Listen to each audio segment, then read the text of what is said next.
history of rock and roll, Black Sabbath are legendary. Their sound, look and lyrics shaped heavy metal music. Their lifestyles, especially that of lead singer Ozzy Osbourne, gained them a reputation as the wild men of rock.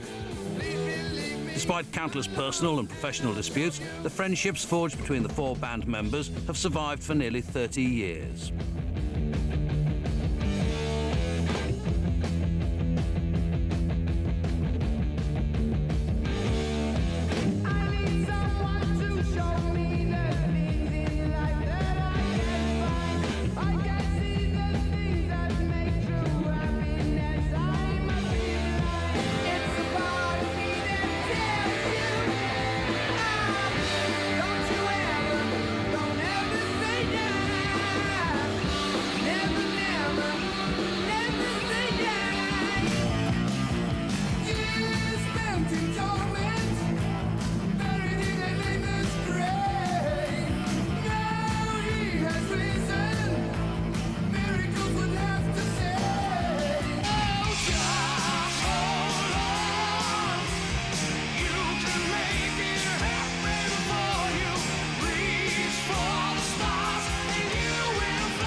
The group came together in 1968 in Aston, Birmingham.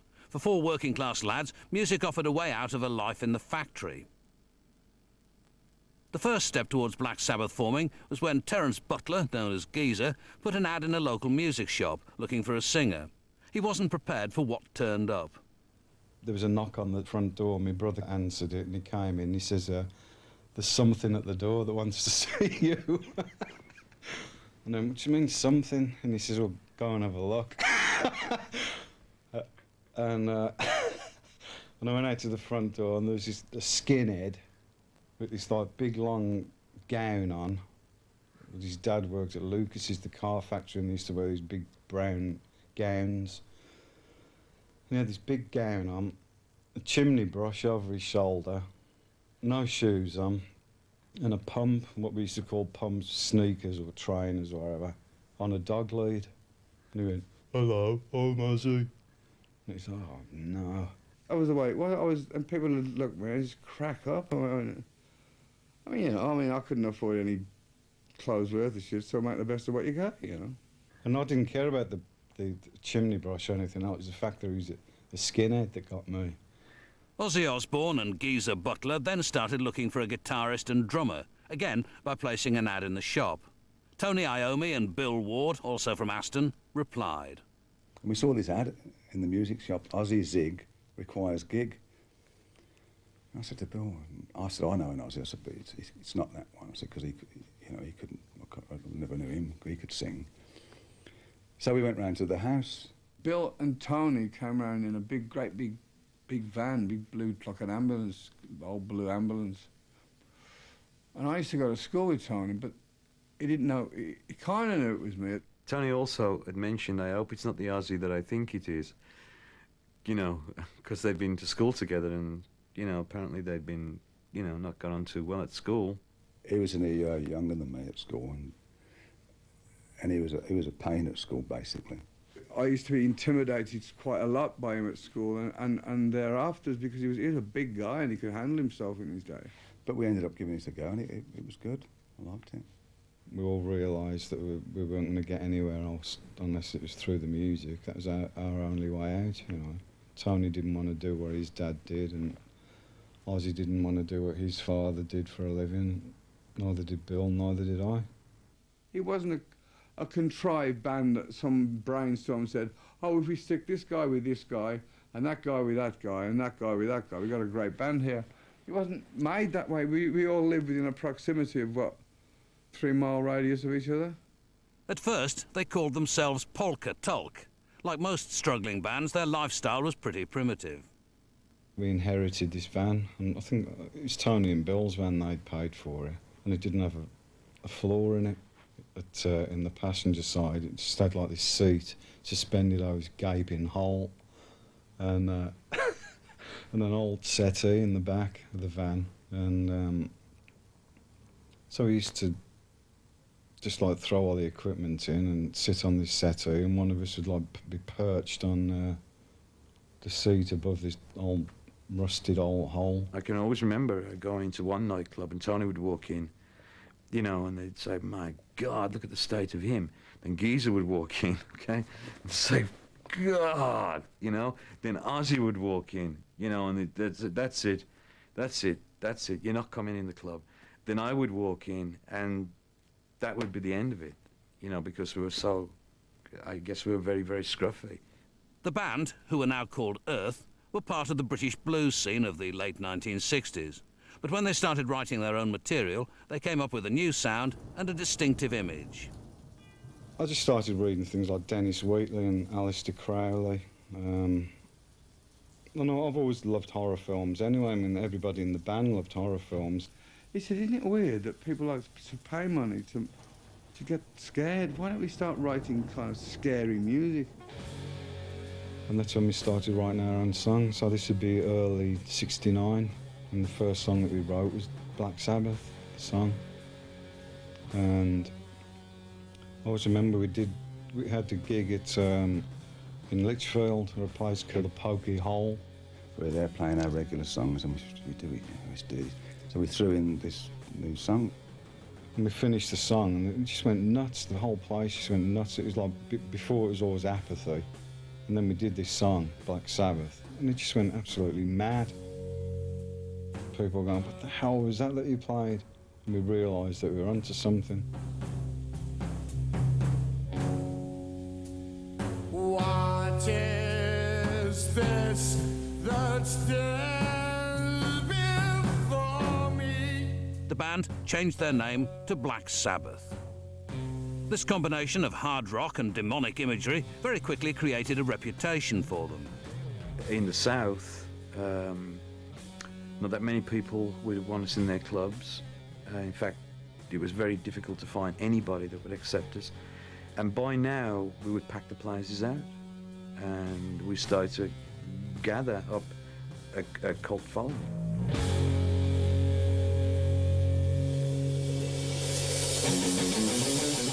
We were very loud, we became very aggressive very quickly on stage.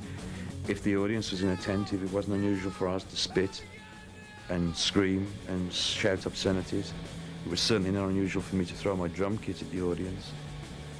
We were very arrogant and very angry sometimes on stage, extremely unpredictable. Nobody quite knew what was going to happen, including us.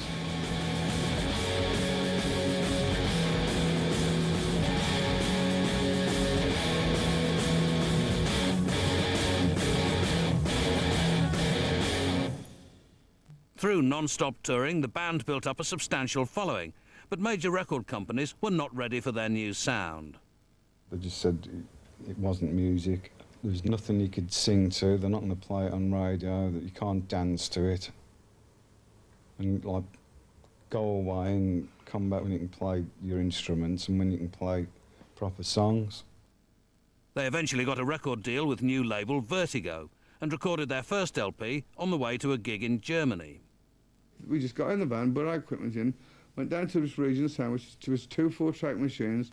We recorded the whole thing in 12 hours, stripped the gear down, got in the back of the van and drove it to the ferry. And that, we thought that's the way people make records, you know. 12 hours, bang, it didn't cost 900 quid.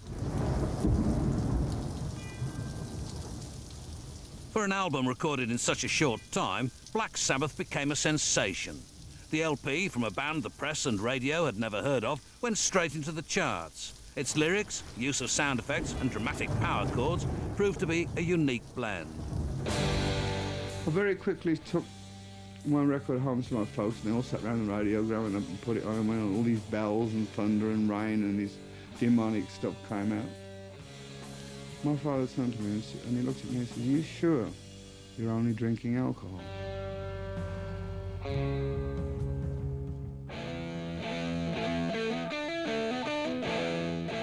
Their second album spawned the hit single Paranoid. For an underground band like Sabbath, pop success was unexpected. And of course the first question that was asked was, why these people in the charts? Because we were so underground. Press absolutely hated us. The press that was based in London. couldn't stand us because like we were getting all this massive big following in the rest of England without ever going to London. All the reviews are like absolutely atrocious.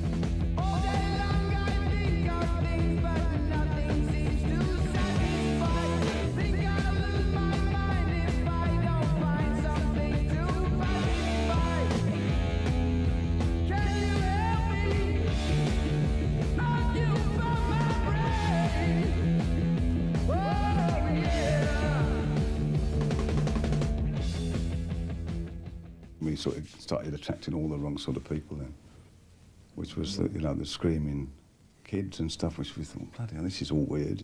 We were very, I think, probably afraid, or at least I felt fearful of being a pop band.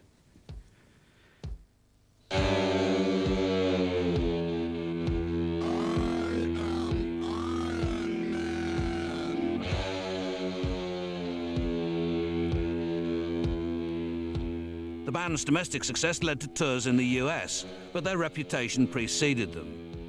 We got banned from a lot of places. Deep South, parts of Texas absolutely refused to have us there.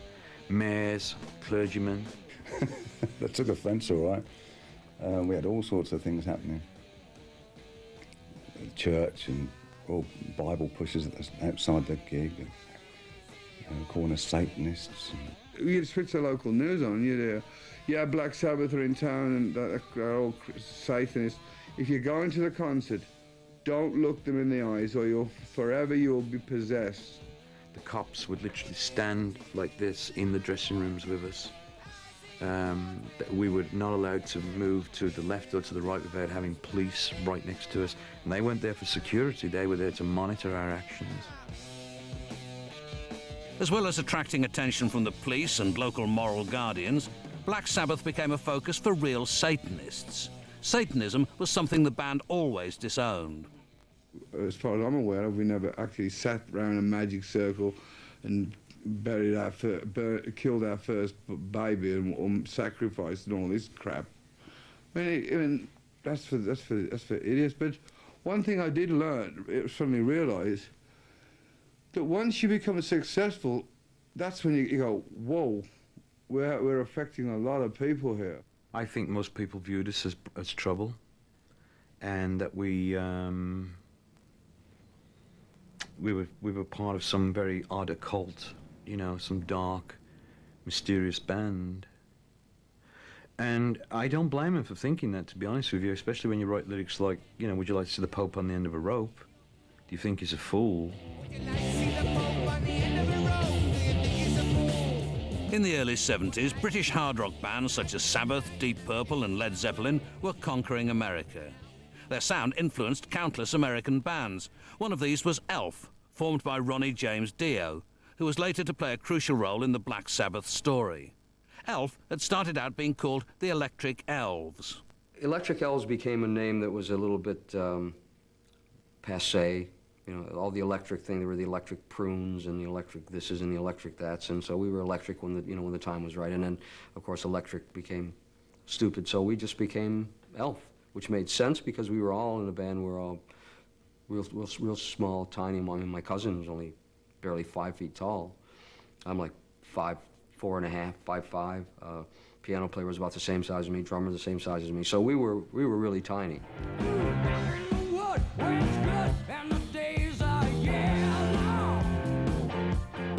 We were actually advertised as being green in color and having pointed ears. I mean, some pretty stupid people around in those days, but we would come out and they wouldn't know what to make of us. Out came these little tiny people, and we had a lot of laughter at that until we started.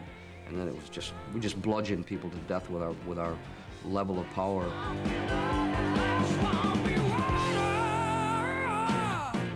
You know, we were wanting to be heavy. I mean, Purple were our influences, and Zeppelin, and, you know, heavy people. Sabbath, now established on both sides of the Atlantic, were beginning to enjoy the trappings of success. I think it wasn't until maybe the third album that we started getting like a lot of money come in. First thing we did was go out and buy ourselves rollers and Lamborghinis and all that kind of stuff. We were all into buying houses and cars and, you know, the things you do. And, oh yeah, that's right, we're in a band, aren't we? Oh yeah, we're better make an album. Instead of sharing hotel rooms, we had our own hotel rooms, you know, and it was just from one extreme of like living to another. I'd always had money in our pockets. We always could go to the pub morning, noon or night and get pissed. And I thought by having lots of money, it would take all the problems that I had in my head, all the ghosts and all the insecurities that I accumulated from my childhood. So I was always very insecure, I still am very insecure, believe it or not. Nobody will ever let you know when you ask the reasons why. The band began to spend more time in America and indulged in the rock and roll lifestyle to the full. We were like kids in a candy shop. Everything was available to us. We thought, you know, you got success, you got stoned, you got drunk. And what other job can you think of where you turn up pissed, stoned, out of your mind, and they go, wow, he's going to be good today.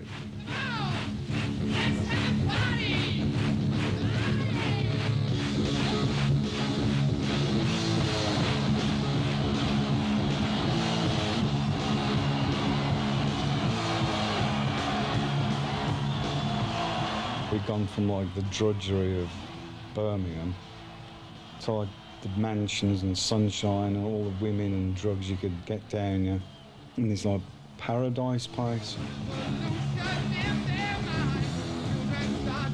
The mid-1970s was a period of massive success for Sabbath. Album after album became hits. More often than not, these albums were recorded in America, where the band members were consuming prodigious amounts of drugs. We hired this massive big mansion in Bel Air.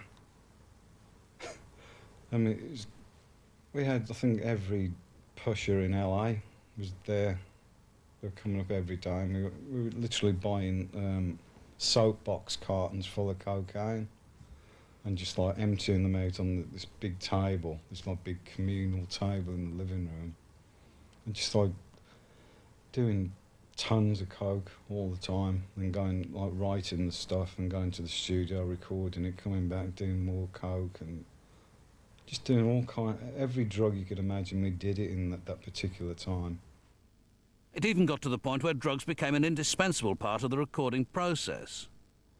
It was like, we're here in LA, we're not doing any drugs, we can't do any music, we can't think of anything. So it was like, well, get the pusher up. So, you know, the pushers came around doing all the coke and everything else again. And it was like back on the roller coaster again.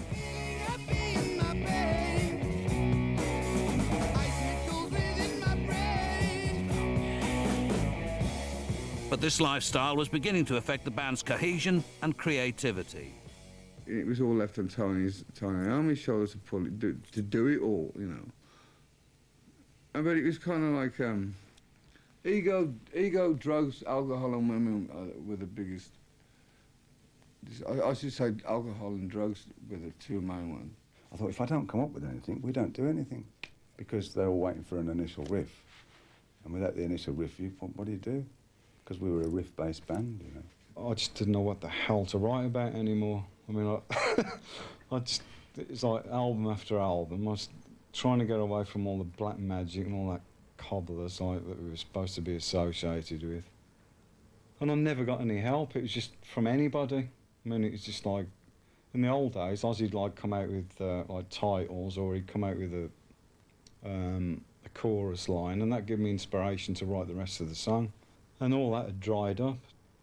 In 1975, Ronnie Dio, then in Elf, was approached by ex-Deep Purple guitarist Ritchie Blackmore to join his new band, Rainbow. This posed a dilemma for Ronnie, whether to leave his friends in Elf or not. I had these guys that I grew up with, they were my best friends on earth, and I wasn't about to let them die and suffer without me, just for the sake of bettering myself. So eventually I went to Ritchie and said, I'll do it if you'll take all the guys in my band. And without the guitar player, of course. It seemed that Ritchie played pretty well, so I let him play. And he said, okay.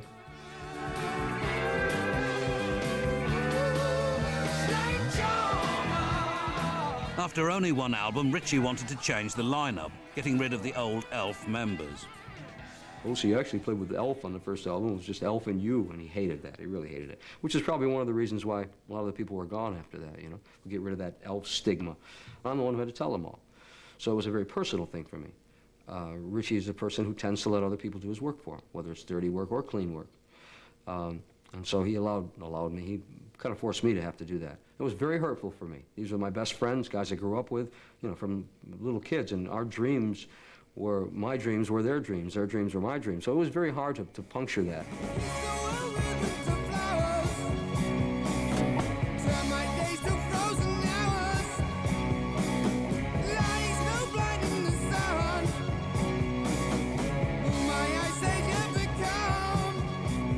Sabbath was still enjoying the life in California. How far the band had travelled from their roots only came home to Geezer Butler when he went back to Birmingham.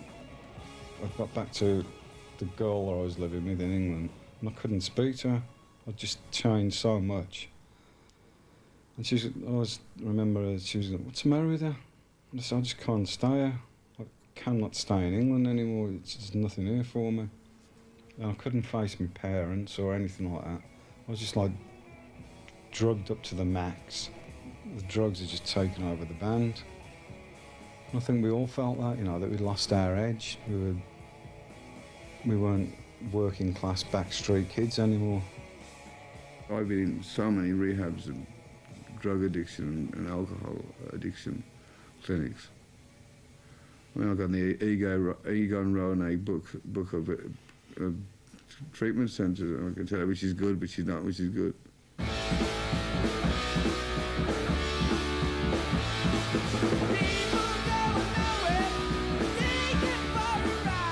During the mid-70s, both Geezer and Ozzy left the band for brief periods because of the strain of the life that they were leading. But the band's friendships and the continuing success they enjoyed kept them together.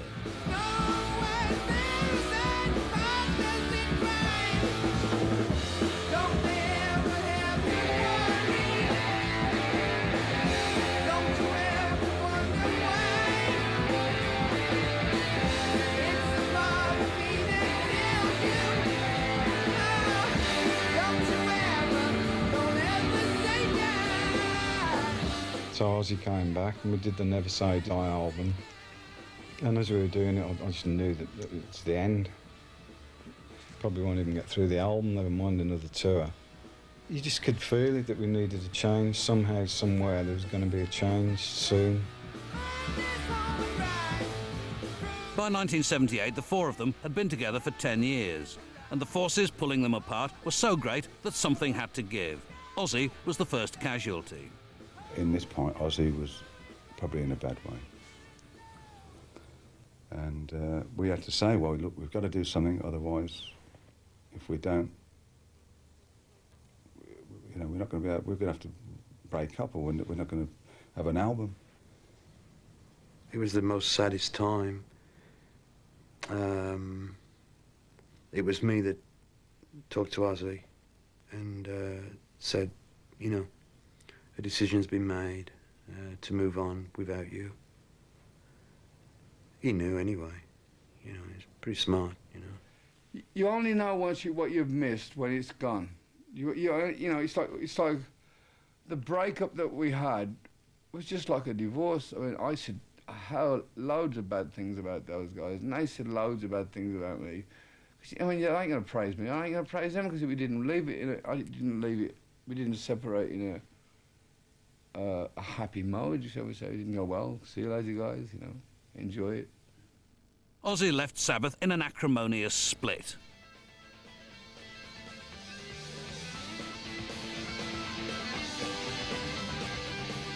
Back in Rainbow, Ronnie Dio had stayed for 3 albums and several lineup changes, but in the end, he and Ritchie Blackmore fell out. Obviously, 2 very strong characters, and I think something was inevitably bound to give. I think Ronnie wanted to do his own, instead of being part of Ritchie's band, I think Ronnie wanted to have his own band and wanted to be the focus of attention. So I think inevitably there was going to be a problem at some point. I was asked to start writing love songs and poppy things, and I don't do that, and I refuse to do that, so bye. And that was it. Clean and simple. Nice clean break. See ya. Your elbow to your turf. See ya, mate. And that was me, you know, I was gone. I mean, it was Richie's band, and he had the right to do whatever he wanted to do. So he got someone else in who was willing to wear what he wanted to wear.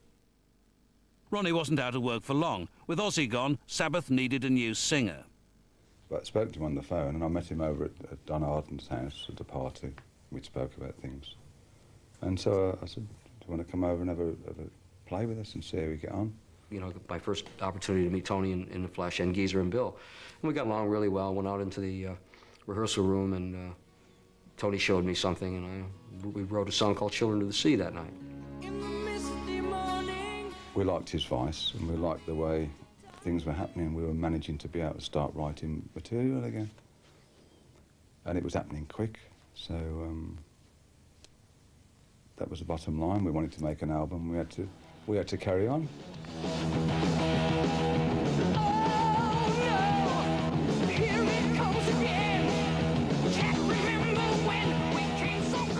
The band felt that Ronnie had brought a new lease of life to Sabbath.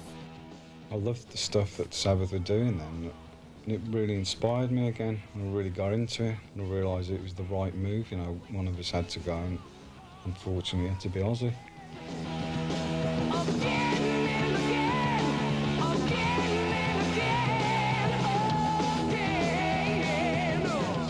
Ozzy especially has real staunch fans, and for someone else to come into Sabbath, I mean, God, that was sacrilegious to these people.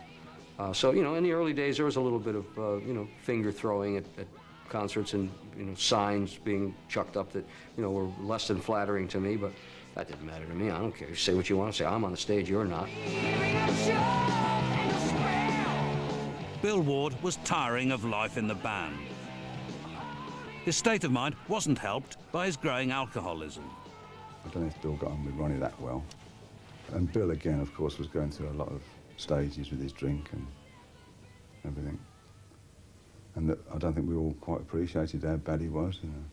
It was intolerable for me to be on a stage without Osborne. And I drank very, very heavily.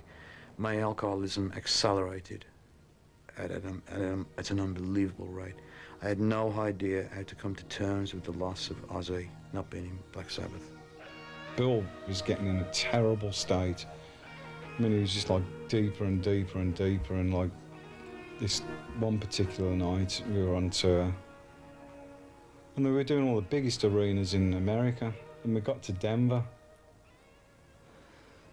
Bill came in and started talking to me about stuff that I can't, it's like a totally, he might as well been a Martian or something. It's like on a total different planet to where I was on. And I says, yeah, all right, yeah, okay, Bill, yeah, all right, yeah. Bill, I just don't know what the hell you're talking about, I don't do drugs or drink anymore or anything like that. And he went absolutely mental.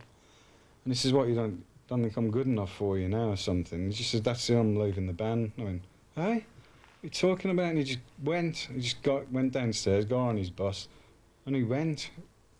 And that was it. He left the band. I couldn't play drums anymore. And we gave an official reason to the press. Bill's trying to get over the tragic loss of his mother. And that's true. My mother had died a little time before that. And that was true. But what was really going on is that I couldn't function, period. My health was worsening with the alcoholism. And I couldn't believe in that Sabbath. Bill's sudden departure in the middle of a tour was a terrible blow for the band. I'd played with Bill for, seemed all my life. I'd never had another drummer, Bill was always the drummer. And I couldn't imagine life without Bill. And I did panic. The band called on American drummer Vinny Appice, whose knowledge of Sabbath's music was limited. I wasn't that huge of a Sabbath fan. I actually didn't even own a record. I remember listening to it over friends' houses and hearing it on the radio, so I didn't know a lot of the songs. We rehearsed a couple of days with him, and then we had this big show in Hawaii to do. And it was an open-air show, and we were headlining. At first, I didn't understand the way Geezer and Tony talked because they were from Birmingham, and at that time wasn't around a lot of English people. So I didn't get the accent, you know. It was like, what? And a lot of time I'd ask Ronnie, what did he say? Vinny had this little kit on top of Bill's big riser. He had this small bass drum in comparison to Bill's kit, because Bill had a huge kit. And I thought, that's dear, how are you going to hear that with us? Because we were loud on this big open air venue. So I had all these things going through my head and pacing up and down the dressing room. Oh God, it's not going to happen. It's not going to work. I just went to Tony and said, look, Tony, don't be nervous about this. If something goes wrong, they're not going to blame you. They're going to blame me. You know, it's always going to be my fault. I'm the guy who replaced Ozzy, remember? And you're Tony Iommi. They're not going to blame you. They're going to blame me, so don't worry about it. He went, oh, yeah, I guess so. And we went on stage, and it was really good, and Vinny played really well and pulled it off. And you could hear him. When I first joined, I didn't know what to think. It was like this evil band and the evil music, and what if this evil's following us around, you know, and we'd be up in the plane. I'm thinking, oh God. Well, I thought, well, if we crash, I'll maybe become a semi-legend or something. Ozzy, meanwhile, had done little since leaving Sabbath. It was his wife and manager Sharon Osbourne who got him back fronting his own band. It wasn't my doing it, it was my wife's doing it. She shoved me up the rear end and said, Ozzy, you can sit here and rot in your own stew in your own crap, or get off your rear end and do something, you know. She made Ozzy very disciplined. She made him get up in the morning and get his hair done, fixed his teeth, you know, dress up, you know, costumes, be sober on show days, you know, no drinking, watch your weight. Yeah, saved his life.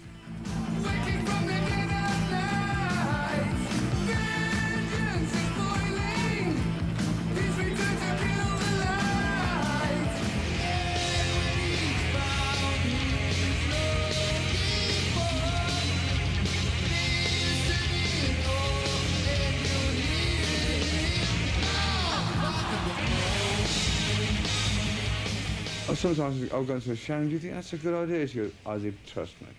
That's her favourite line. I go, yeah. Not all of Sharon's ideas have worked out, you know. Some of them have been abysmal failures. And one of the things was, this big hand comes from under the drum riser, and I'm crouched down in the side. And here, it's like a sling with all these bits of meat and sheep's testicles and eyeballs and what in it.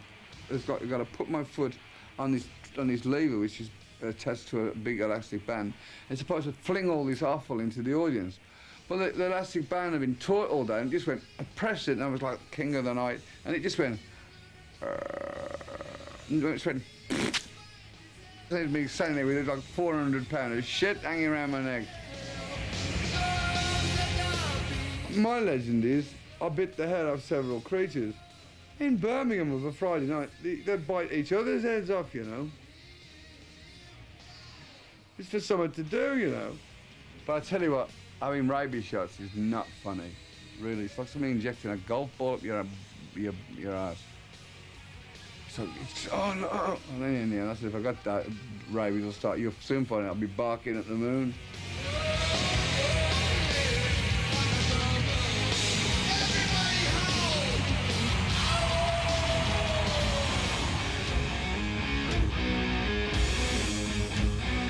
In Sabbath, the lineup of Tony and Geezer with Ronnie Dio and Vinny Appice lasted for 2 albums before trouble arose. The problems centred around mixing a live album. The engineer who was doing the product was drinking a lot. And he would tell Tony and Geezer that Vinny and I were going into the studio and turning up the drums and the vocals. We were going the next day and go, what the hell's happened to the guitar and bass? And the engineer would go, well, Ronnie changed it all. He brought all the vocals up more. And the engineer was drinking more. It was just, you see him deteriorate over the period of this album, you know, because he was trying to keep everything, trying to keep the peace, really. So something was up, whether the engineer was a nutter and doing it himself or what, because Ronnie denied it. I couldn't understand why they would listen to an idiot who was drinking a bottle of Jack Daniels every day. You know, it made no sense to me. So he came next. We banned Ronnie from the studio. Wouldn't let him come in, you see, and that's, of course, that's when that was the final straw. It just broke up. Ronnie and Vinnie left Sabbath. The band turned to Bill Ward, their ex-drummer. Bill was recovering from his alcoholism. At that time, he'd started trying to get himself together, and he'd gone to AA, and he was in detox. And we called him and said, come and, do the drumming on this new album. And Bill said, I don't know whether I can handle it. I've got to stay in detox until I'm well enough. So I said, oh, come on, you'll be all right. I had just enough energy to go to England and go to Oxford and record at the Manor Studios the album Born Again. For a singer, the band recruited Deep Purple's vocalist Ian Gillan and recorded an album called Born Again. For drummer Bill Ward, that was an achievement in itself. That was the very first album ever in my life that I played clean and sober. I was totally there, totally sober. And then I drank again because there was going to be a tour to follow that up. And I tried to get along with the idea of Ozzy not being there. Let's try this with Ian. And I started becoming in a lot of fear, and I was unable to share the fears. Instead, I drank behind them. It was his 6 months that he's been stopped drinking, so I went out and bought him a plaque, Bill Ward, 6 months and stopped drinking, congratulations, so on. I got back to the bloody house with it, and he was drunk. And I couldn't believe it. I went, oh, no. And I came back to America and basically lived on the streets. And until I became so ill again that I was ready to go into a hospital and try and get well. And that was I went back into the hospital in January the 2nd, I believe it was, or the 3rd, 1984. And I haven't had a drink or a drug since. Sabbath got Bev Bevan of ELO fame to drum for the Born Again tour. The band made plans for the stage show to take the LP on the road. We got to see LSD, Light and Sound Design, is the name of the production company. And the guy says, anyone got any ideas about a stage set? What would you like to, any inspiration? We're all going, something earthy maybe, I don't know. And Geezer said, Stonehenge. And the bloke said, well, that's a brilliant idea. How do you visualise it? He said, life size, of course. Stonehenge came down. It's 3 times bigger than the original Stonehenge. We had to hire the NEC for rehearsals. It's the only place where it would fit. And that is without the stage. Everybody's going, no, it'll be all right in America. The places are bigger over there. We'll still take it with us. So we took it there. And the first gig was this place in Canada. We couldn't even get it in the doors in this place, and one put it on the stage. The set was scaled down, and only 3 stones were used from then on. The show also featured a dwarf playing the part of the demonic baby who graced the album cover. Suddenly the dwarf appears in a crimson leotard with yellow fingernails and yellow horns and fangs, doing an impression of the baby on the front of the album cover. So it is on the top of the Stonehenge, about 30 feet in the air, and miming to the sound of a baby screaming. But this sound has been flanged, phased, and it all sounds unearthly, and we're all going, this is awful. And then, of course, it gets halfway across, about a third of the way across the stage, and then the dwarf, or the baby, falls backwards like this onto a big pile of mattresses, and at that point, dong, the bells toll, dong, dong, and all the roadies come out in their druids' cowls, and they walk across the stage like this, you see. And you can only barely see their Nike sneakers under the bottom of the robes. But the screaming hasn't stopped, you see, because someone has moved the mattresses. In the end, the set proved too unwieldy, but getting rid of it mid-tour posed some problems for the band. We offered it to some Stonehenge thing in America, and it was too big for them. They were going, well, we'd like the exact replica of Stonehenge, not something that's 3 times the size. They're still in the shipping container. They're all slotted in like this, one after the other, you know.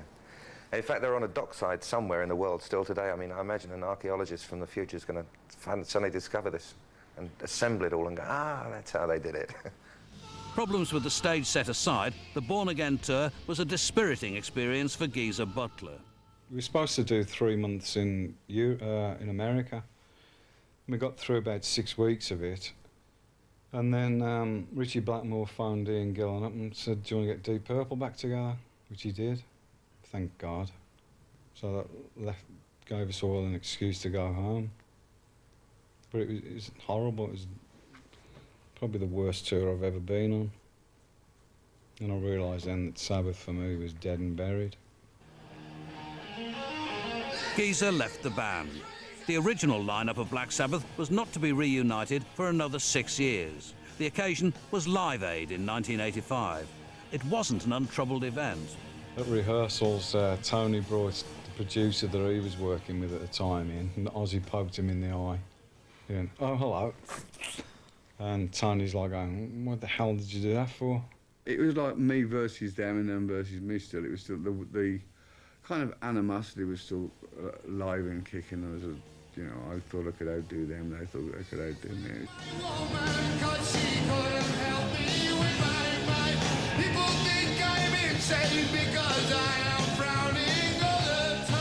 It was nice showing up, nice doing it, but that was it, as far as I was concerned. The idea of the fact that the band could actually perform together or do something together at that time.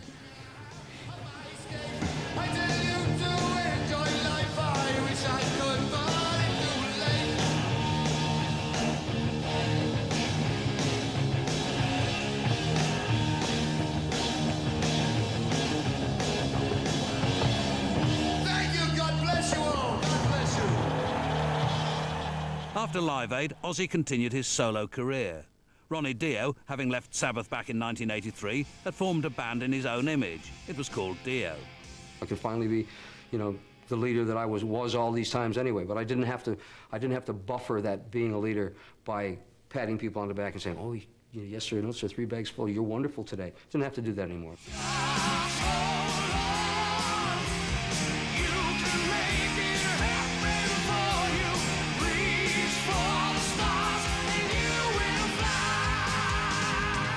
This band was a new thing. Didn't have to play in anybody's shoes. You know, whatever I wanted to do, the door was open to do it.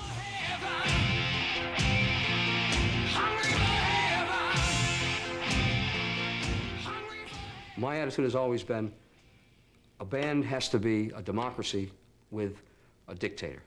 It has to be. If you can let it be democratic so people are getting their say in, and you're using the best of what they have to contribute as people, as musicians. But someone at the end of the day has to say yes or no. If not, well, what do you think? Well, I don't know. Well, then you become an I don't know band. And I don't know bands go nowhere. Despite having his own band, when Ronnie got the call to rejoin Sabbath, he decided to get back together with the group. He was reunited with Cozy Powell, but relationships were strained from the beginning. We went to the States to do some rehearsals, and it didn't particularly gel the first couple of months. The chemistry wasn't quite right, for whatever reason. Again, the communication problem came up again. We didn't really communicate. So when any problems did come up, you know, it was a matter of people hiding behind doors and, you know, hearing it from other people. This is wrong, that's a problem. Well, was anybody going to tell us all about this? Are we going to talk about it as people? No, we never did. I came back to England and went down to a horse show just near where I live, and I had a horse promptly fall on top of me, breaking my pelvis, and that was me out of the band. And that's when we got Vinnie back to do it, and once Vinnie was back, Ronnie felt comfortable, so then he started being able to write, you know, come up with ideas then. But it was still pulling teeth doing that album. Midway through the tour that followed recording the album, the band were invited to play with Ozzy Osbourne at one of his solo concerts. It was an offer Ronnie wasn't about to take up. I especially gave up too much of what I had with the Dio band to suddenly be relegated to being the opening act for the ex-lead singer, again, who had nothing but bad things to say, certainly about me, but about Tony as well, and Geezer. So just wasn't in the cards. I wasn't going to be on the same stage with the man. The band, featuring the 4 original members, took to the stage for the first time in years.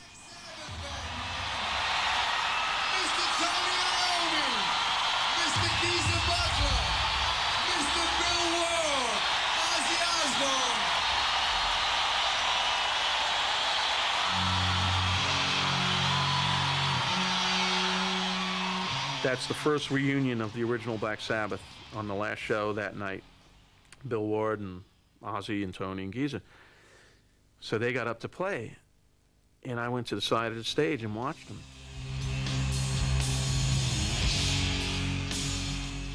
The power on the side of the stage of Tony and Geezer, and this is even before Ozzy sang, I couldn't believe it. It was like a monster, a wall of sound. I just stood there and was amazed, like, wow, no wonder kids go crazy when they hear this.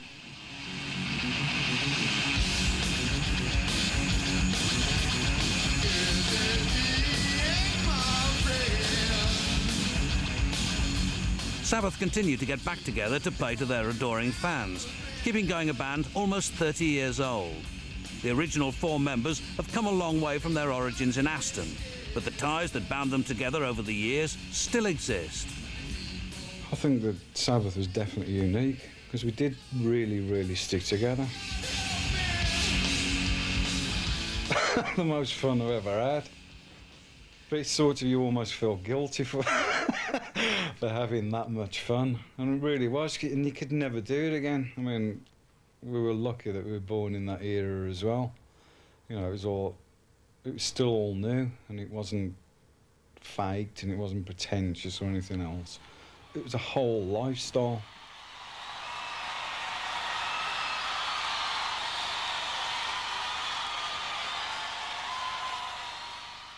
I don't know, we were working class heroes, if you like.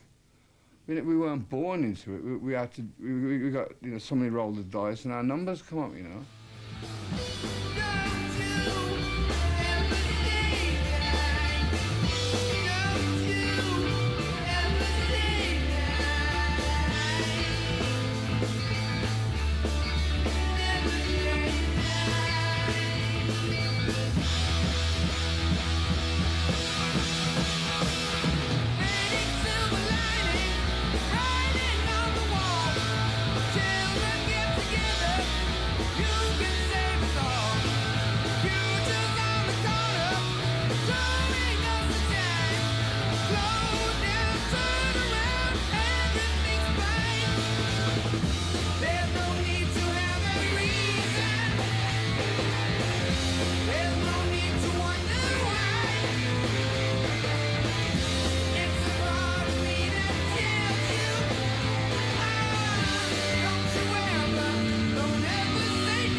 For most people, the Merseybeat scene of the early 60s is synonymous with the band that changed the face of pop music, the Beatles.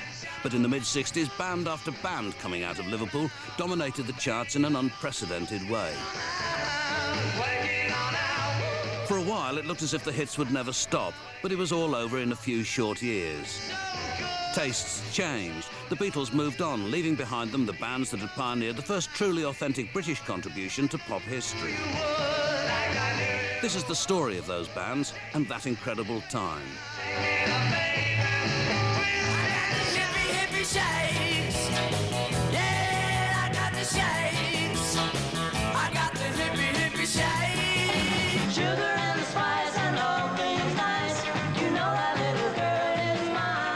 So ferry, cross the Mersey, 'cause this land's the place I love.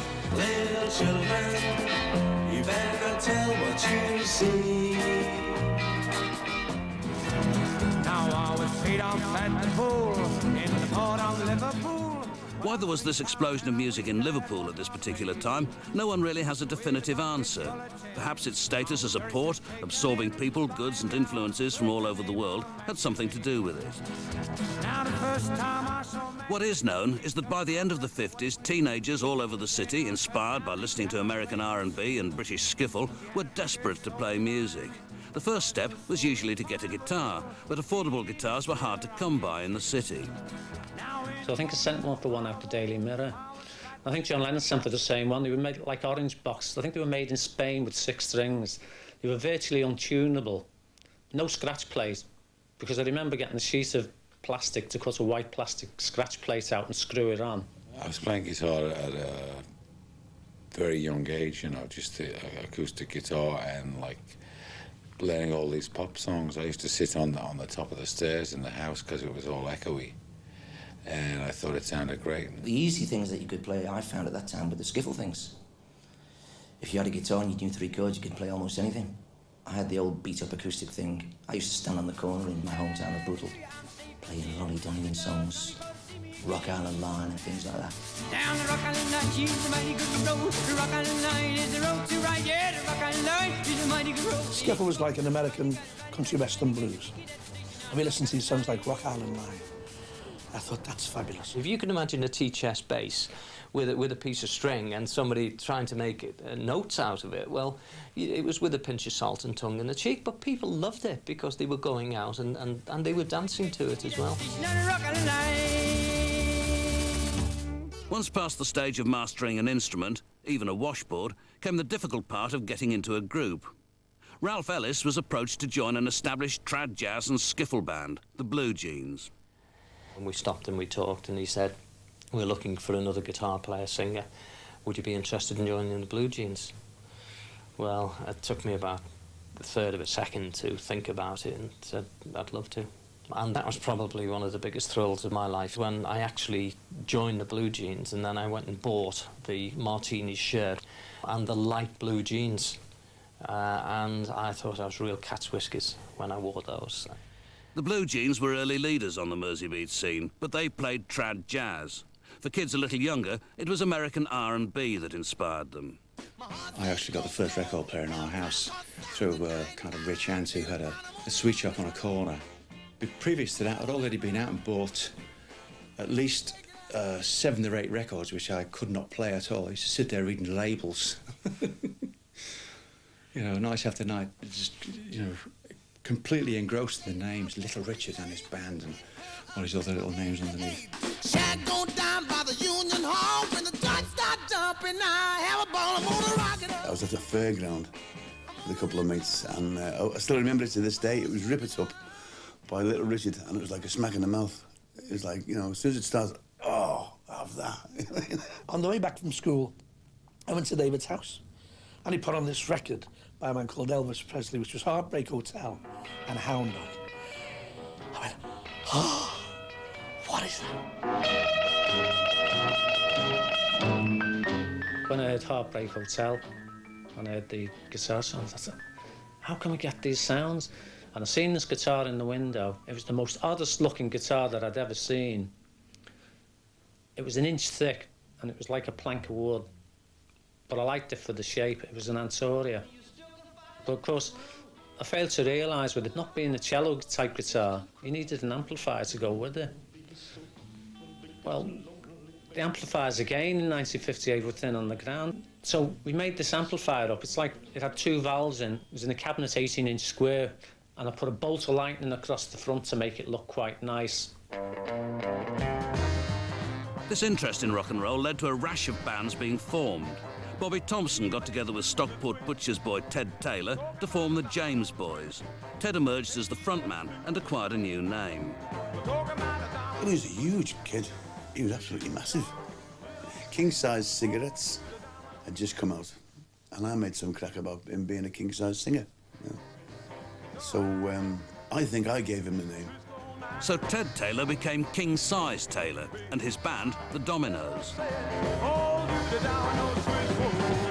In Broad Green, Alan Caldwell changed his name to Rory's Storm, and his band became the Hurricanes. They were managed by Rory's mum, Vi. We got quite good money because she was ruthless about the money. She said, they're not playing for that, you know.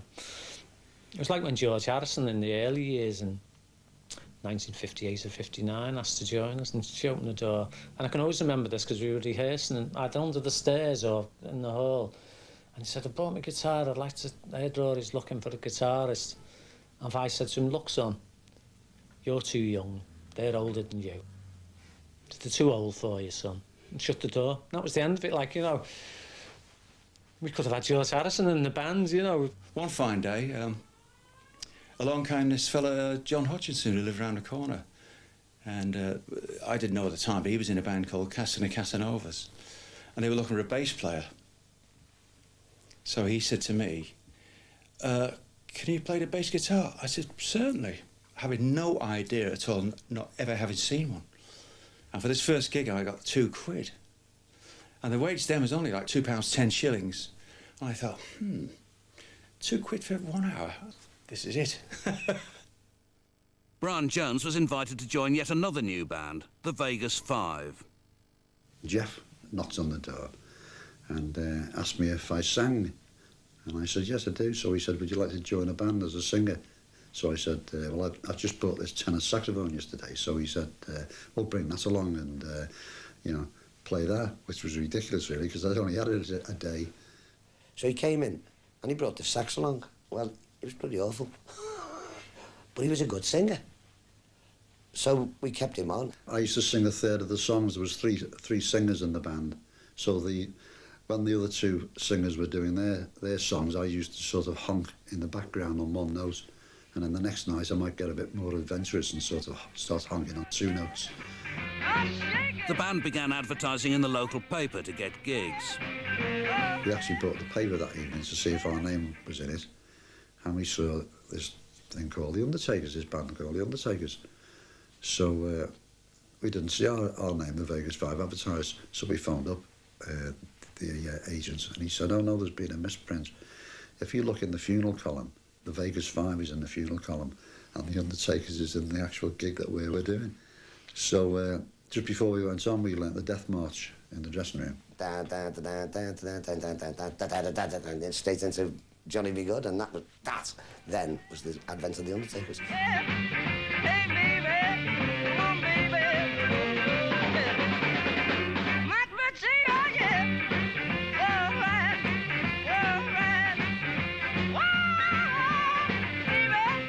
I used to do a song called The Monster Mash. And then the thing is, the crowd started getting used to me coming out of the coffin. So what I used to do, I used to sneak round the back, and they used to anticipate me coming out of the coffin, but I'd come from behind and I was dressed up as a monster. You go back to a gig you'd done, say, 6 months before at one price as the name of another band, and you go in as the Undertakers doing marginally the same type of material, and you come, and they used to say, oh, yeah, you come. I said, yeah, but look at the show you had. Totally different show to what you got as the Vegas 5. I was still working in the butchers at that time, and I was able to get lots of props from the butchers, like a tin of sheep's eyes.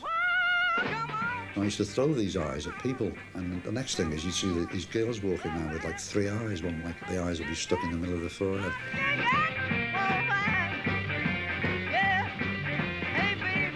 Like I used to sing numbers like I Remember You, and Jackie used to sing When I Fall in Love. So, you know, we were very sort of, I suppose you'd say commercial band in those days. In this vibrant scene, bands were constantly evolving. Cass and the Casanovas became the Big Three, one of the stalwarts of Merseybeat. Adrian had seen this political headline in the paper. You know, I think it was probably Khrushchev and whoever they were, the big heads of state of those guys. Big Three meeting in somewhere, New York or something. And he went, that's it, we're all quite tall, about 6 foot tall or something like that, and that's it, the Big Three. Oh, they were great, you know, I mean, Johnny Hutch on drums, you know, he's a great character, and Griff on guitar, and Johnny Gus on bass. Oh, he's singing Little Richard numbers. I just stood there with my gob over, oh, bloody hell, that's great, he's going, that. You know, they were a very good band. I've taken the lap off my pride, oh, now, some other guy now, well, he got the best girl I ever had, oh, and I'm a lonely one, lonely as I can feel now. Names were all important. Rory Storm, leader of the Hurricanes, forced his musicians, one of whom was a young Richard Starkey, to change their names. He was already Rory Storm, but we were the Hurricanes, so he said, you can't have names like John Byrne or Richard Starkey. The names have got to be changed. I'd seen the old Peggy Lee film, Johnny Guitar, so I said, that'll do me, I like the sound of that. Play it again, my Johnny. And Ringo used to wear the rings and that. We said Ringo Starr. Oh, and they said, oh, if we call these names, this is Liverpool, it's a bit sicious and people will skitters, you know. I said, don't worry about that. those names, so that was the names that we took, and we stuck to them, you know. With the right names in place, Rory set about becoming a local legend. Hey, all you women, don't come around. He'd get down to the girls on the front, sit on the front of the stage. He'd get a giant comb in the middle of a number, just stop, comb his hair, you know, sure the sideboards were all right. Well, I can tell by the way that you look at me. We were in Birkenhead in a place called the Majestic Ballroom, and he'd go into the box and do a song, and then he'd stand on the edge of the box and try and jump from the box back onto the front of the stage. Now, you were talking, well, a good 20 foot. Now, he did it a few times, but one time he'd done it, and he broke his leg. He had to be carted off. Another time he broke his arm. He wasn't afraid. He hadn't. How could I put it? He didn't have any nerves. Why, no, you don't love me no more. While Rory was creating a reputation for himself, a young kid who worked on the railways was trying to come up with a name for his band. I was sitting home one day and I thought, hang on a minute. Mars from Marston and Bars of Music. We'll call ourselves Jerry Marston and the Mars Bars. Oh, yes, that is a good rock and roll name. My dad wrote to the Mars Bar Company. Said, can my son use your name? And they wrote back, no, how dare he? It's a trade name, he can't use the Mars Bars. So he changed it. I was watching television one afternoon and they had an athletics meeting up. The guy said, the pacemaker in this race. And I thought, oh, this is the name. The Pacemakers. What a great name for a band. Whole lot of shaking going on. Another Merseybeat staple, the Searchers, were in the process of forming. John and I were sort of the mainstay. We'd get together. We were the two guys who got together either in his house or my house, and we'd play lots of instrumental things, you know. I'd play the lead, John would back me up on the rhythm guitar. I went to a pub called the Cross Keys. It was pretty well attended. It was packed all the time, especially at weekends. And I was in there one Saturday night, and there was a guy up on stage singing Elvis songs, and I thought, he's pretty good, you know, he's got the action. This is Tony Jackson. Tony Jackson teamed up with the other two, initially as a guitarist. As I was the only one in a full-time job, I was designated to be the bass player because I was the only one who could afford a bass guitar. For a drummer, they turned to Chris Curtis, who was to broaden their musical horizons. We couldn't get over the three of us, Tony, John and myself. The record collection that Chris Curtis had. He'd come up with all these songs. Yeah, it sounds great, let's rehearse that. And Chris used to stand up, he never sat down, he stood up. And he was wild. She knows how to sing that thing all right. Yeah, I know. All right. Yeah. Tell your mama, tell your pa, gonna send it back and knock it double, baby. That's what I'm on now. That's what I get, child. Whoa, hit it, come on. One of the biggest stars of Merseybeat was Billy J. Kramer. He started out as plain William Ashton and had never wanted to be a frontman. We had another singer, but then he decided that he didn't want to be in the rock and roll business, and he opened a hairdressing shop and left the band, and then the band sort of pushed me into being the singer, and I had no experience whatsoever. I would have been quite happy to strum the guitar and stand behind somebody else.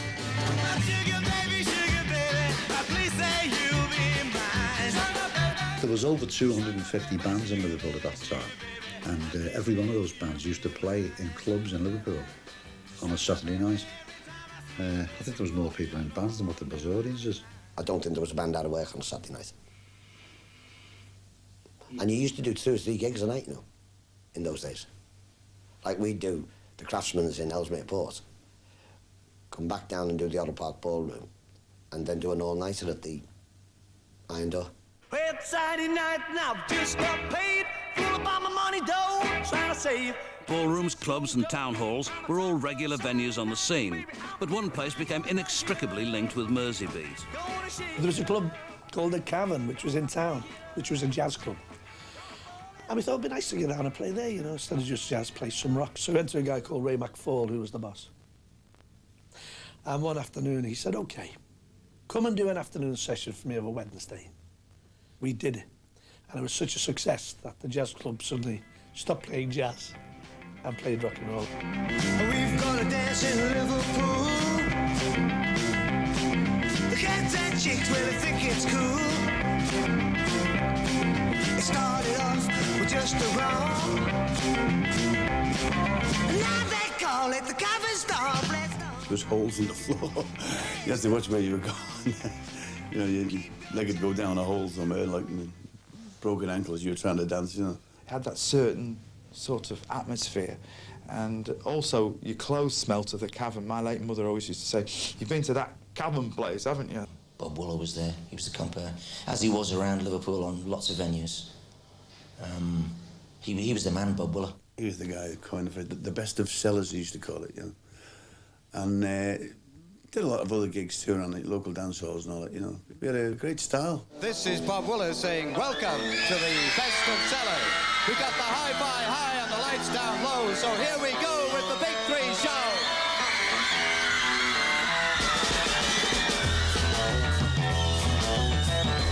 In 1961, the local scene was in full swing. Then, more by accident than design, a whole new world opened up for Merseybeat bands. But it was several hundred miles from Liverpool. All around the world, every boy and girl, you say go listen. Pretty soon, all the Liverpool bands headed over to Hamburg, where they received more than a musical education.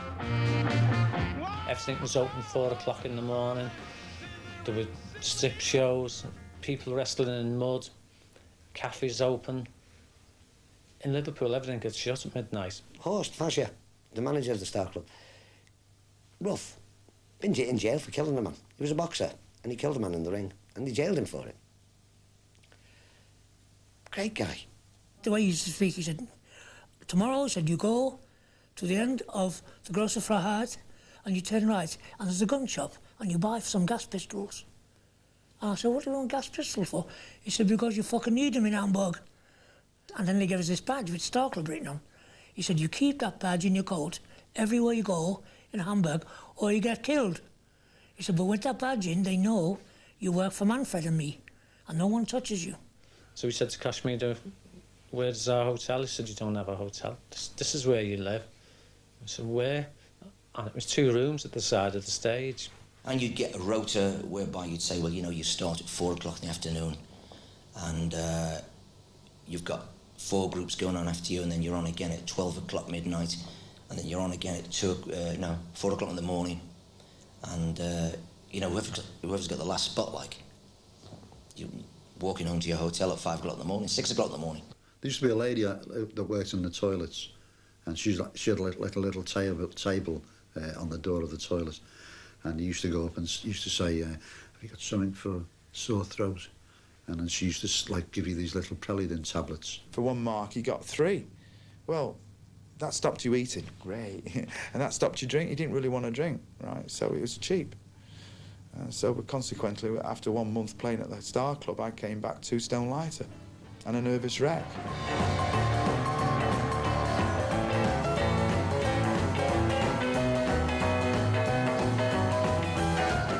One band that found Hamburg audiences less than enthusiastic was the Swinging Blue Jeans, who at this stage were still playing trad jazz. Well, the DMers, first time he played, were gobsmacked. He just looked. You know, they're totally gobsmacked at this. What's that? I met my pretty bride down by the riverside, and we were really swinging, and the double bass was going, and Tommy was on the banjo, and it was really, really driving stuff that we played. And that they liked, but the German audience didn't understand it. We had to blend an electric bass, show them the technicalities of it, how to use the amp. And we wrote a list of songs out for them. And the banjo player was virtually redundant. We were there for a month, and we couldn't go on playing trad jazz for a month, and he wouldn't give us our tickets to go home for a month, and so we changed to rock and roll.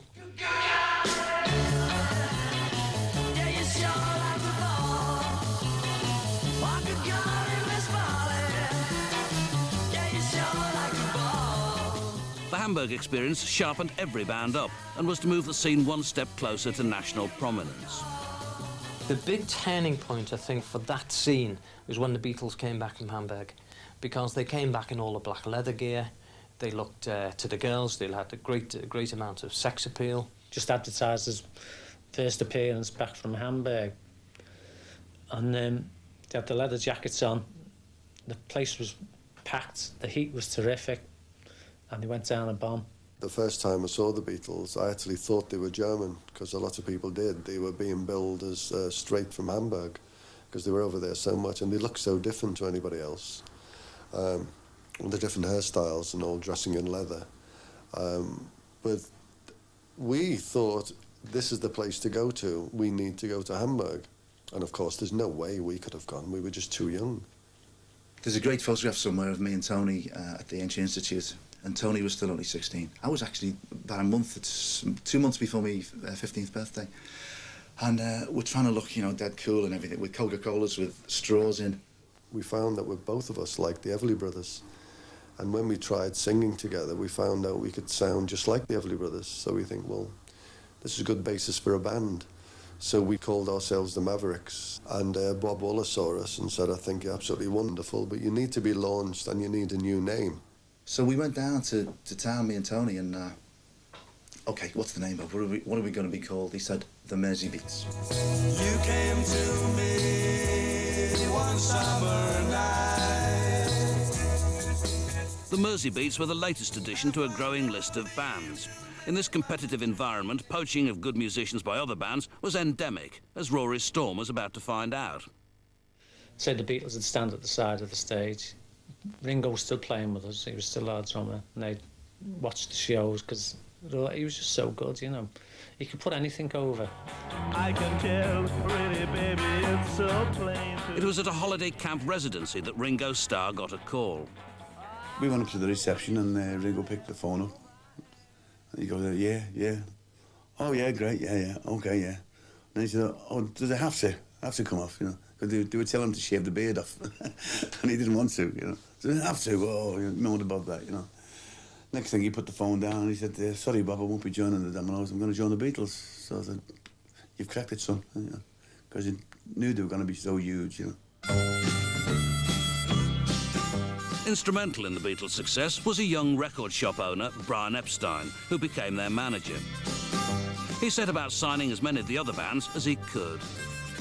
Brian Epstein took them over, then he started casting his net a bit wider, Jerry and Scylla.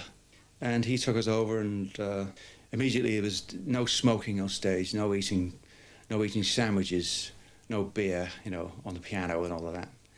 And you've got to dress more smartly, boys. So I said, yes, Brian, we'll sign up for you. And all that meant to me was giving him the diary, not thinking really of fame. So, right, Brian, fill that, get us a few more quid.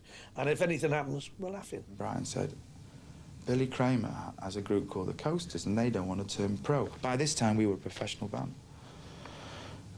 He said, would you consider backing him, you know, because John Lennon had suggested that, you know, we approach you. So, be quite honest with you, none of us were really up to back Bill, because we thought, oh, no, he takes Billy Fury off, you know. We want to be on our own, Brian. No, he said, no, the deal is for you to back Billy. I don't think they were really into it. And they sort of, you know, he said, you can make your own records and back Billy on his records. So the Dakotas backed Billy J. Kramer, an alliance that was to lead to success. When it came to recording, Epstein began suggesting songs for all of his acts, often trying them out on the Beatles first. And Brian rang me up. He said, Jerry, I think I've got a song for you. I said, oh, great. Smashing, what is it? He said, it's a thing called How Do You Do It? He said, the Beatles have just recorded it, but they don't want to do it. John said, no, it's rubbish. So John said to Brian Epstein, give it to Jerry, he'll do it. So Brian rang me. He sent me the acetate of the Beatles. I thought, yeah, that's a good song. Anything to get on a record. How do you do what you do to me? I wish I knew. If I knew how you do it to me, I'd do it to you. Brian rung me on the Tuesday, because we knew on the Tuesday charts came out on Friday. Brian rung me and said, Jerry, how'd you do it's going to #1? I said, oh, bloody hell. Thanks, Brian. Put the phone down. My mum was in the back kitchen. I said, Mum. She said, well, I said, how do you do it's gone to #1? She said, what does that mean? I said, I think it means we're nearly famous. Feeling in my heart, like an arrow passing through it. Suppose that you think you're very smart, but won't you tell me how do you do it? How do you do Epstein used the songwriting talents of Lennon and McCartney to power the Mersey beat scene. Brian gave us, like, Do You Want to Know a Secret? And it was just John Lennon singing Do You Want to Know a Secret on an acoustic guitar. And at the end, he sort of apologised for the quality of the song and flushed the toilet. Billy bowed to pressure from Epstein, and Do You Want to Know a Secret became a hit. Listen, do you want to know a secret? Do you promise not to tell? Whoa, whoa. For his biggest hit, Billy revolted against Epstein and refused to record another Lennon and McCartney song, preferring his own choice, Little Children. It was a song that I'd found myself. I believed in the song. Brian Epstein was totally against me recording Little Children, and even went as far as to say that I'd insulted the two finest songwriters in the world. I'm telling you, little children, you better tell what you see. Little Children, I think really was the best record we ever did. And it sounds terrible when you've got John Lennon and Paul McCartney writing your first 4 records. But a lot of problems with that because Brian didn't want us to do it. So I remember in the studio there was a lot of rows. Like you around, I wonder what can I do around little children like you. The Swinging Blue Jeans, returned from Hamburg and now a proper rock and roll band, got a deal with HMV and were given to staff producer Wally Ridley. Wally Ridley was more a Ronnie Hilton type of recording manager. He was very much middle of the road Roger Whittaker and that type of music. Mr. Wally Ridley, the recording manager, controls the balance of the music so that the players will get the sound they really want. For goodness sake, I got the hippie hippie shake. When we came down with the Hippie Hippie Shake, he didn't rate that very much at all. I got the hippie hippie shake. He was saying he couldn't hear the words clearly, and Norman was saying, well, the hell with the words. People want to listen to the beat and they want the driving rock rhythm. The words are unimportant. And Wally Ridley was saying, well, he's been recording for years and it's the other way round. For goodness sake, I got the hippie hippie shakes. Yeah. When we did the first LP, we didn't have enough material. I can remember in the morning and before we broke for lunch, we said, well, that's all we've got. And Wally said, well, you can't have because the studio's booked for the day and it's very expensive. We said, well, you know, we'll have to come back. He said, well, you can't do that. You've got to use the time up. So we said, well, OK, you go off and have your lunch and we'll work some numbers out. Sweets for my sweet, sugar for my... Next, it was the Searchers' turn to record, this time with Tony Hatch. But I can remember going into the studios and we rehearsed the song, and I think we did it in 3 takes, all standing around one microphone. And I thought it wasn't perfect. But of course, Tony Hatch, he's up in the box and he's saying, that's it, boys. We've got one, we've got a master. You know, we're saying, we can do a better one. No, that's it. That's good enough. Again, it was a hit. Darling, I would chase that bright star nightly and try to steal it from the sky. And I would bring sweets for my sweet, sugar for my honey. Your first sweet kiss thrilled me so. Right down through the history of rock and roll, if you find a band that has a success with one record, you'll always find that the follow-up is very, very similar. So anyway, Tony said, I've got this song, a friend of mine has written it for you, blah, blah, blah, great. And we did it, Sugar and Spice, sure enough, back up to the top of the charts. We actually found out later that Tony Hatch had written the song himself.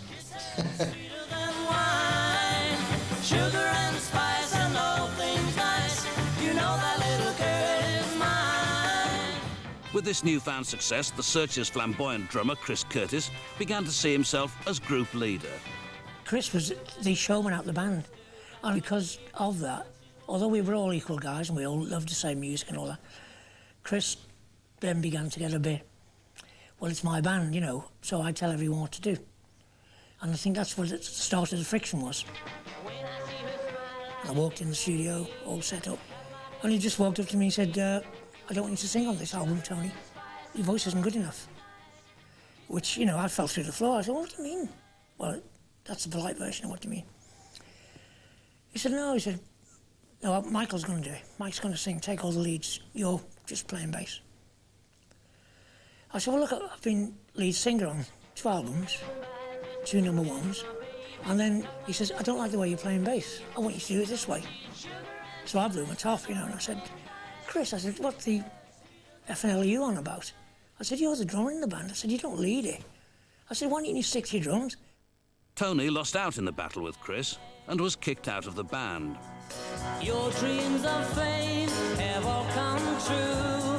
Now I'm just a no one next to you. I was expecting, stupidly like that, when the news broke that I was out the band, I'd have a flood of phone calls, like from Hollies or anyone who thought I could do a job for them. Will you join us, you know, Foremost or Merseybeats or somebody? But nothing came. I wished him well, you know, I wished he would have made a big name. I mean, I didn't really want him to leave the band, but you get caught up in so many emotions in those circumstances. Tony formed a band called The Vibrations, but even then couldn't escape his past in the Searchers. My agent said, no one's going to book you with that name. They've got to know it's you. You've got to use your name up front. I say, yeah, but I don't want to be. He said, well, you won't get any bookings if you don't. So it ended up as Tony Jackson and The Vibrations. But it was just going to be The Vibrations. But just to get the bookings, and so people could say, oh, yeah, Tony Jackson Searchers, you know, X or whatever. We'll go and see him. While Tony struggled with a solo career, the Merseybeats were taking off. Record companies were chasing.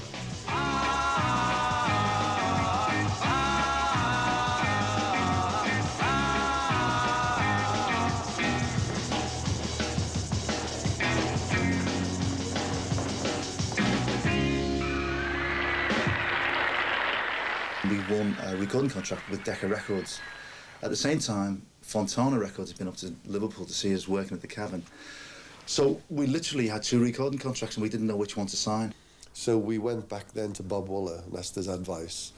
And he says, well, a brand new label and you're one of the first acts that they've signed up, they're going to spend more time and more money on you than if you sign up with Decca, who've got countless number of acts. I think since they lost the Beatles, I think they signed almost everybody. It's love that really counts. Believe me, it's love that really counts. And maybe... The Merseybeats, with 2 hits under their belts, were on the verge of greater things when they suffered a serious blow. We started getting offers to go to Italy, to America, to Germany, to all these places.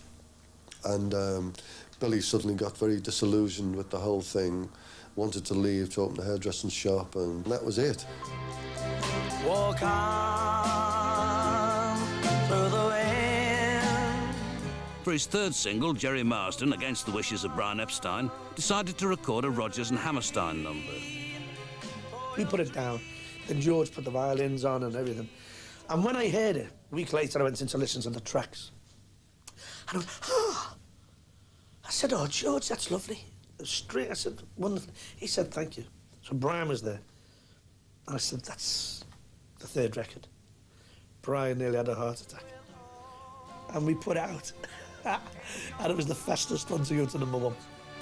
And you'll never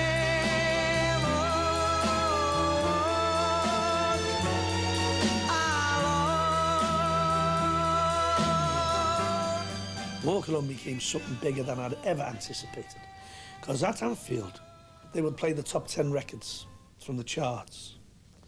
So when Walk Alone was number 1, the last record they played was the number 1, just before the kick-off. And the DJ would play them, and he would get to Walk Alone, just before kick-off. And the Cop, which held in those days like 25,000 people, started singing it. And you'll never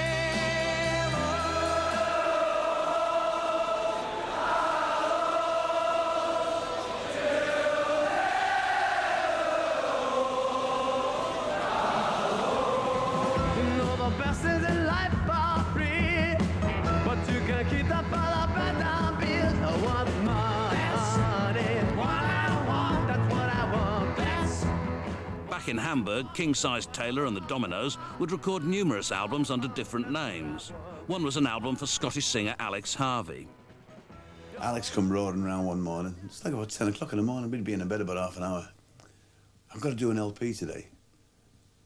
Now, do you like that? I've got to do an LP today because it's supposed to be a live album. So at the end of every song that we did, as soon as we come to the end, we all went, hey! We all put our own applause on, see? And then done it again. They played the track back to us, and we put our own applause on again, and we were all whistling and banging bottles, and it came out. It sounded so live. It was wonderful, and it came out. It was Alex Harvey and his soul band live at the Top 10 Hamburg, when in actual fact it was Alex Harvey and the Dominoes out their heads in Polydor Studios.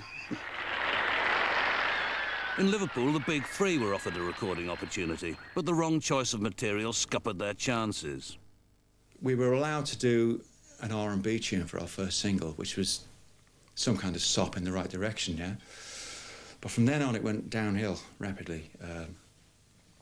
Songwriters were brought in, Mitch Murray, and By the Way was brought up, this song By the Way, which the Beatles had turned down as being awful. I can tell that you're the one by the way you keep me thinking of you. Oh, by the way, I love you. And some bright spark had finally realised that these tunes they're recording is not what this band is about.